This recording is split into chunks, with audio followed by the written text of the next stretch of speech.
Rosie. Ah, salut, petite poulette. Écoutez, tellement excuse ce matin parce que j'ai terminé ma quatrième tentative de germination depuis le début COVID. J'en avais déjà fait auparavant, mais ça faisait longtemps. Donc, j'ai comme réexpérimenté, puis celui-là, regardez comment c'est merveilleux, beau, rempli d'abondance, de bonnes choses.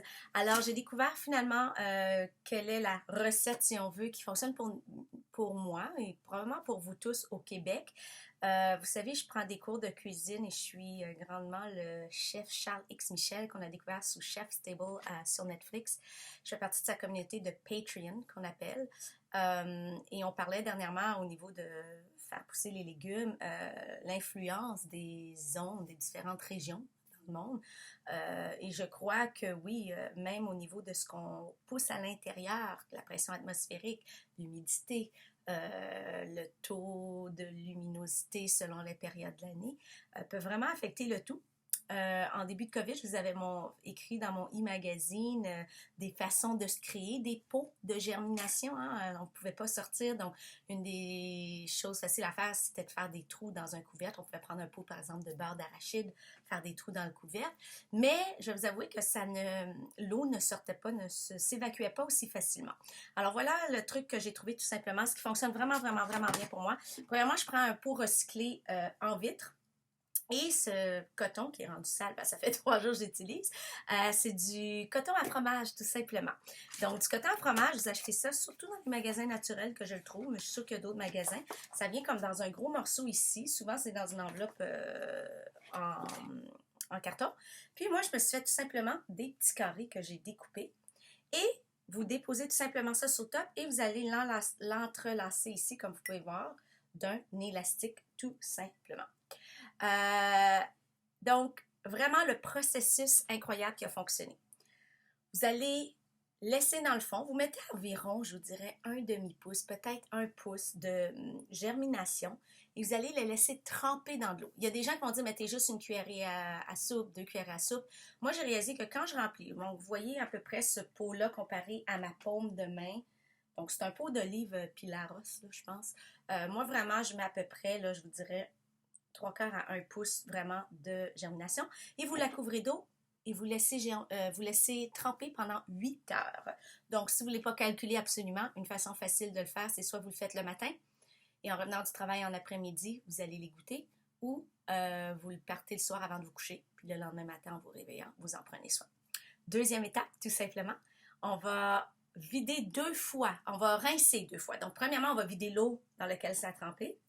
On va le remplir, simplement secouer, revider, et on va le faire une deuxième fois, remplir d'eau, secouer et le revider. Et ensuite, on va le laisser, il faut qu'il soit incliné à environ 45 degrés.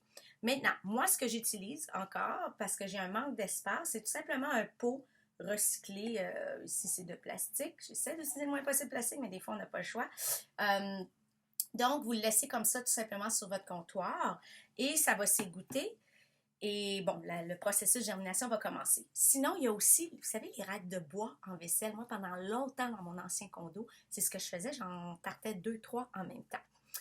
Alors, on va laisser ça s'égoutter. Et dans votre journée, vous voulez être capable de rincer et égoutter 2 à 3 autres fois dans votre journée. Idéalement, je vous dirais, c'est un 3 à 4 fois.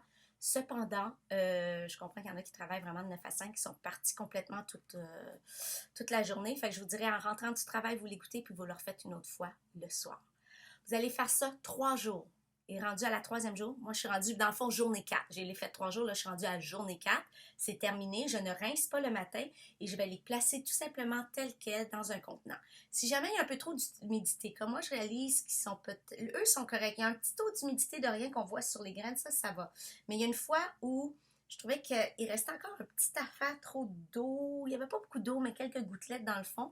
À ce moment-là, je l'ai mis dans un contenant et je l'ai laissé le couvercle pendant environ 6 heures. Donc, vous allez le mettre dans un contenant qui ferme hermétiquement. Moi, ce que j'ai fait tout simplement, parce que je me suis acheté évidemment des germinations en attendant de développer ma propre technique, c'est que j'ai gardé les pots de germination. Je me dis, si on les vend là-dedans, c'est parce que c'est un des pots parfaits pour ça. Donc, un pot en plastique, mais ça peut être un contenant en verre. Il faut juste qu'il ferme hermétiquement. Donc, aucun trou dans votre contenant. Ou, dans ce cas-là, parce que j'en ai beaucoup, je me suis gardé un plateau de sushi et je vais tout simplement le mettre là-dedans. et vous mettez au réfrigérateur et je vous dirais que vous voulez consommer dans les 3 premiers jours. Je vous rappelle que les bienfaits des germinations, c'est, voyez-le un petit peu comme, là je vais être très graphique, mais c'est vraiment ça. Vous savez, imaginez comme une ovule qui vient de se faire féconder. C'est tout ce pouf, ce big bang, comme on dit, ce boom d'explosion de tous les aliments, de la vitalité de l'aliment qui se passe dans ces premiers jours, si on veut, de germination. Incroyable force en tout ce qui est aliments, vitamines, minéraux. Et évidemment, ben, une excellente source de protéines végétales. Alors voilà, bon appétit. Je vous invite à vous inscrire pour continuer à suivre les vidéos, se donner des nouvelles et s'il vous plaît, partagez vos expériences à vous si vous avez une autre belle façon de créer des belles germinations. Namasté!